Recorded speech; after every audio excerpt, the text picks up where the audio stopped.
Welcome to Math with Professor V. In this video, I'm going to show you how to find the distance from a point to a plane without memorizing a formula.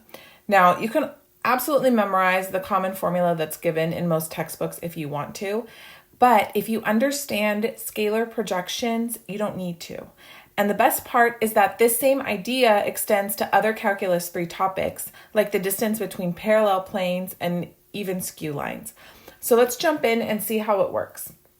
So when you're asked to find the distance from some given point to another plane that's given to you, we always want the shortest distance, or the distance that's being measured orthogonal, perpendicular to the plane.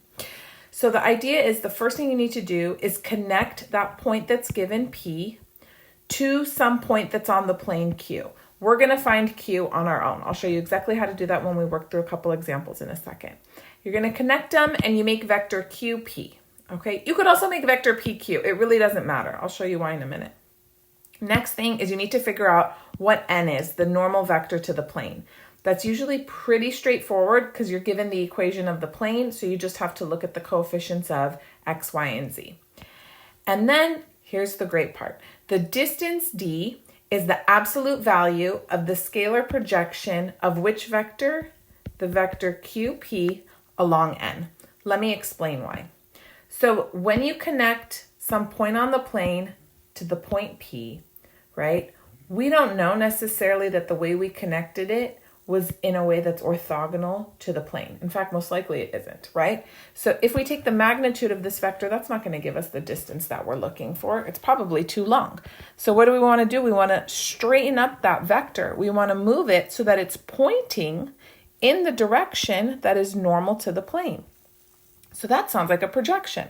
So I want to take QP, I want to project it in the direction of the normal vector, and then we have different kinds of projections. We have scalar projections, vector projections, orthogonal projections, but in this case, since we're finding a distance, the appropriate kind of projection is a scalar projection. So here's exactly what you're going to do. D is the scalar projection of QP along n. Just always make sure if you're finding distance to add absolute value around this scalar projection to ensure that it's not negative. And then from there, if you need to review scalar projection, vector projection, orthogonal projection, I'll link another video I have, very good, not too long. But the way you compute this expression is you take QP dotted with n and divide by magnitude of n. Now, once you start working through and simplifying this expression, you're going to get the formula that's usually taught in textbooks. But really, the way I teach my students, I don't want you guys memorizing that formula. I want you to understand where it comes from, because then you can apply it in so many other cases. So let's see how this works in a couple of examples, and I'll work through step by step. So find the distance from the point to the given plane. So here we have the point 9, 2, 10, and the plane that's given is 2x plus 2y plus z equals 8. So step 1, let me go ahead and find another point that's on the plane. Let's call it Q. I mean, you can call it whatever you want. Really, this is your world. So here's the point P. Let's find point Q. And I'm going to use the equation of the plane, which is 2x plus 2y plus z equals 8. So the way to get another point, I mean, there's infinitely many on this plane. You plug in whatever you want for two of the variables and figure out what the third would need to be. And just try to make it as nice as possible on yourself. Let me go with, let's let x be 1 and y be 1. So then z would have to be 4. Exactly. Beautiful.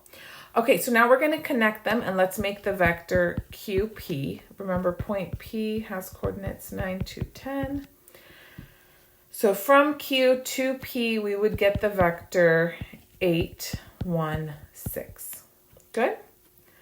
All right, step 2, we need to identify a vector that's normal to our plane. Well, if you look here at the equation of our plane, the coefficients of x, y, and z give us the components of the normal vector. So that's going to be 2, 2, 1. Lovely. Lastly, we're going to get the distance by taking the absolute value of the scalar projection of PQ along n, or QP. I mean, it doesn't matter, guys. But yeah, let's be precise. It does matter. Absolute value.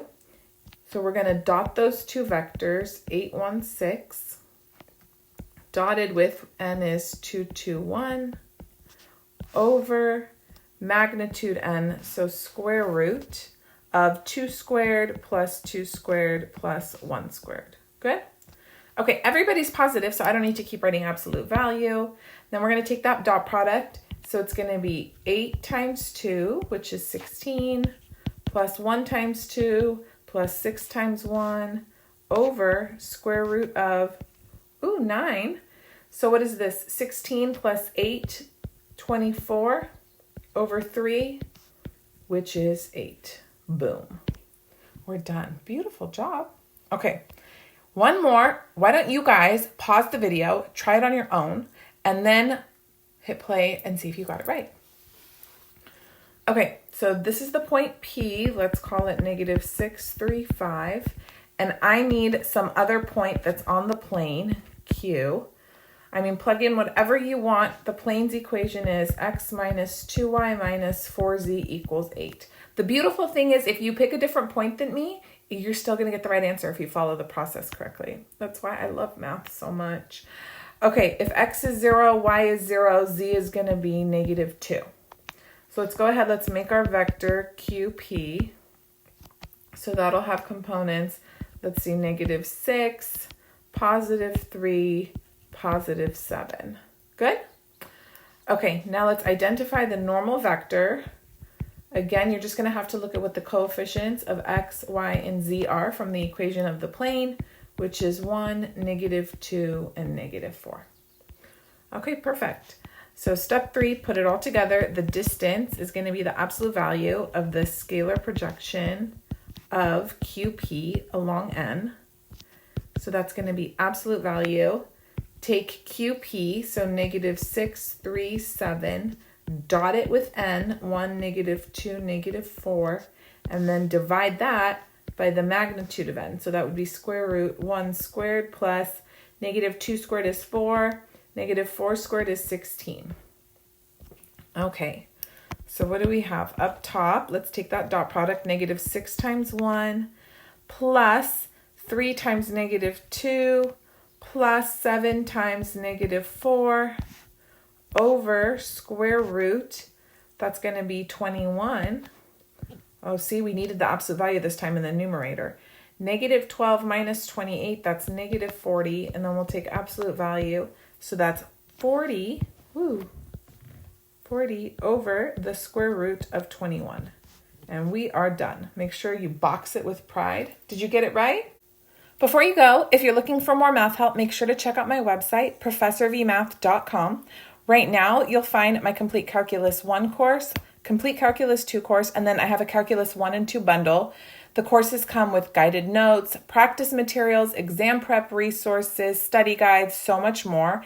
And guess what? Coming this summer, in just about a week or so, I have Calculus 3, followed by Differential Equations, Precalculus, and then eventually Linear Algebra and more upper division stuff. If you enjoyed this video and found it helpful, don't forget to like, share, subscribe to my channel, and feel free to leave a comment down below. Let me know what math class you're taking this summer. And also, if you'd like to see more videos on projections, please let me know, because we can use this exact same idea to find distances between parallel planes, between skew lines, and other Calc 3 problems. I already have tons of videos on the topic, so make sure you check out Calculus 3 video lectures playlist that I already have on my YouTube channel. Thanks so much for watching. I'll be back sooner than later. Bye, guys.